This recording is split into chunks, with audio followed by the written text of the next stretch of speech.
Where does your mind actually exist? It's a question that has haunted philosophers, scientists, and anyone who's ever stared into the mirror and wondered, who am I really? Is your mind just the sum of your brain's electrical activity, a byproduct of neurons firing in the dark? Or is it something more, a mysterious force, a soul, a spark of consciousness that transcends the physical?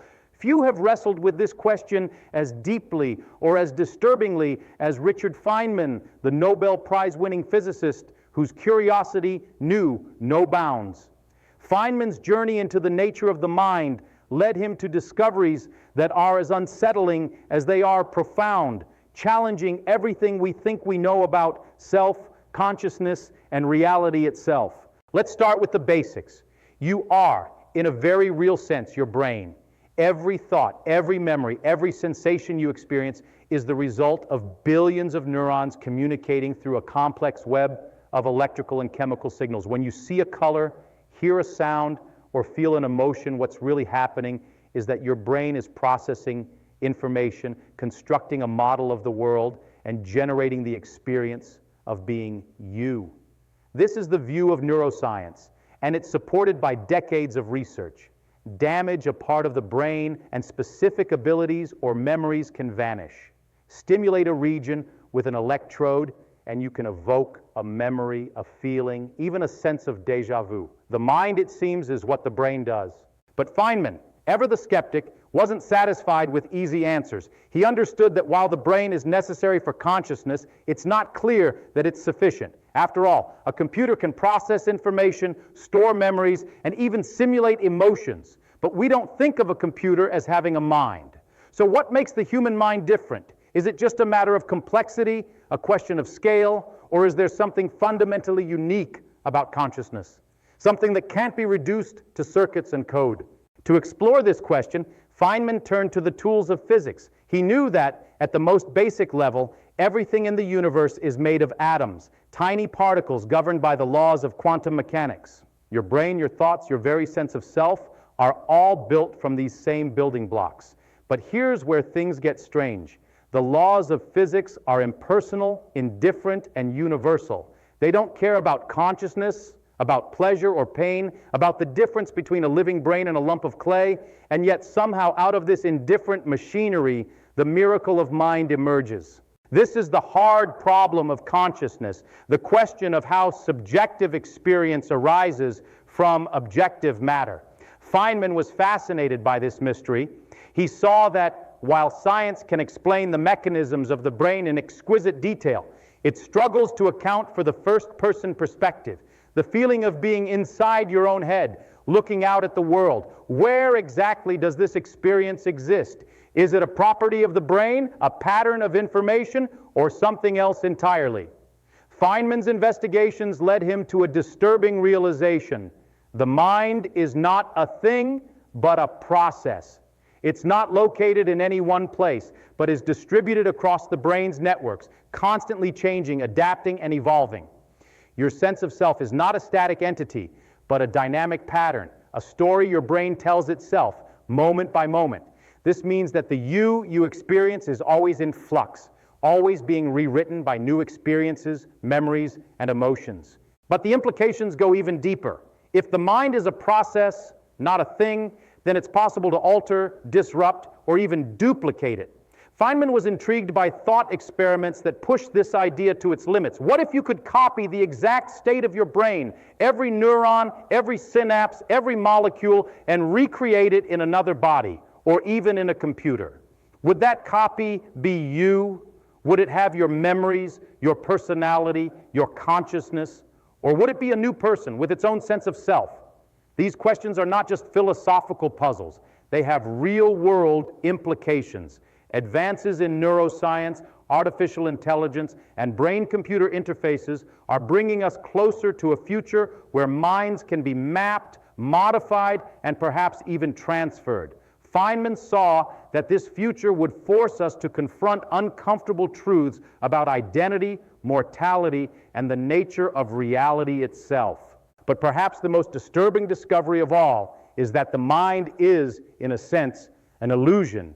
It feels real, immediate, and undeniable, but it is constructed from the raw materials of perception, memory, and emotion. The self you experience is a model, a useful fiction created by the brain to make sense of the world. This doesn't mean that consciousness is meaningless or unimportant. On the contrary, it's the most precious thing we have. But it does mean that our intuitions about the mind, about its unity, its permanence, its independence from the body, are deeply flawed. Feynman's journey into the nature of the mind is a reminder that science is not just about answers, but about questions. It's about challenging assumptions, embracing uncertainty, and being willing to follow the evidence wherever it leads, even when it leads to unsettling conclusions. Where does your mind actually exist?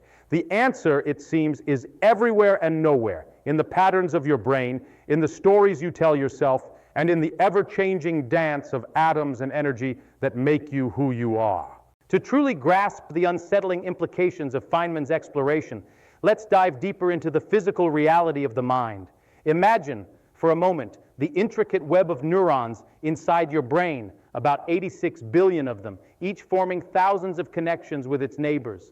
These connections, called synapses, are the highways along which electrical and chemical signals race, carrying information, memories, and emotions. Every thought you have, every sensation you feel, is the result of patterns of activity rippling through this vast network. But here's the twist. While the brain is a physical object, the mind is not. The mind is the pattern, the process, the ever-shifting dance of signals and information. Feynman was captivated by this distinction. He understood that in physics, patterns can be more fundamental than the things that carry them. Think of a wave in the ocean. The water molecules move up and down, but the wave itself, the pattern, travels across the sea, independent of any particular molecule.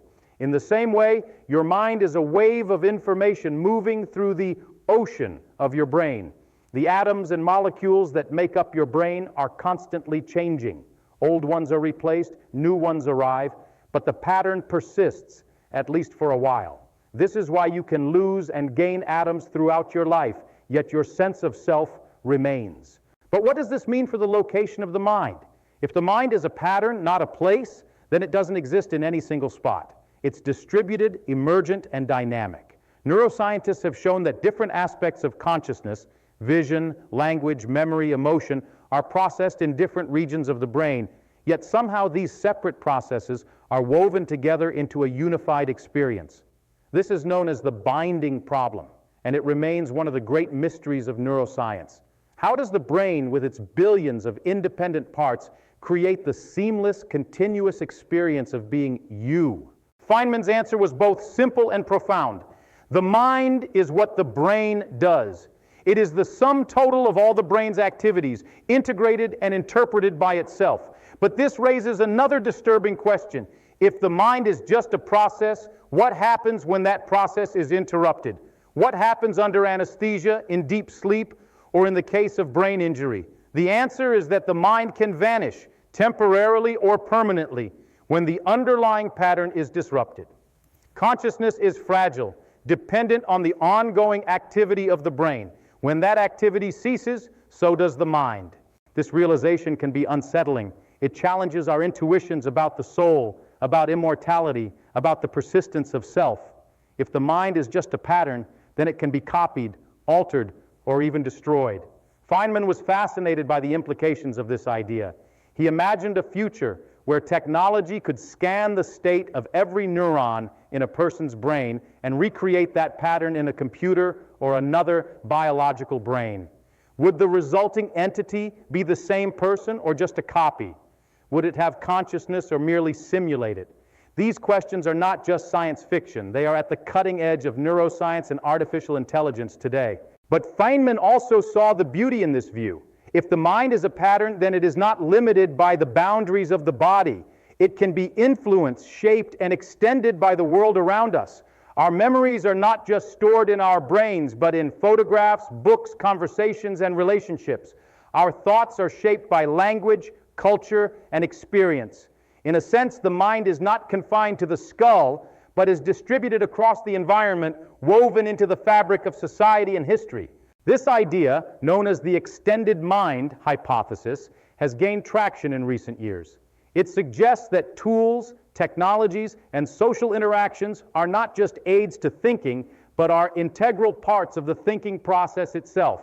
When you use a calculator, write a note, or talk through a problem with a friend, you are extending your mind into the world. Feynman, who loved to tinker, build, and collaborate, would have appreciated this perspective. He understood that the boundaries between self and world are porous, and that the mind is as much a process of interaction as it is a product of the brain. But there is a darker side to this realization. If the mind is a pattern, then it is vulnerable to disruption, not just by injury or disease, but by manipulation. Memories can be altered, beliefs can be shaped, and perceptions can be distorted. Feynman warned that understanding the mind as a physical process opens the door to both great promise and great peril. It offers the possibility of healing, enhancement, and even immortality, but also the risk of control, coercion, and loss of autonomy. So where does your mind actually exist? It exists in the patterns of activity in your brain, in the connections you make with others, in the tools you use, and in the stories you tell. It is not a thing, but a process, a dynamic, ever-changing pattern that emerges from the interaction of matter, energy, and information.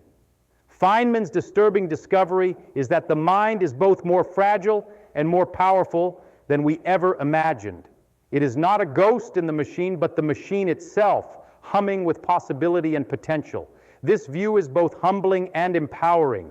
It reminds us that consciousness is precious, that selfhood is a fleeting miracle, and that our minds are shaped by the world as much as they shape it. It challenges us to care for our brains, to nurture our relationships, and to use our tools wisely. And it invites us to marvel at the mystery of being, a mystery that for all our scientific progress remains as deep and profound as ever.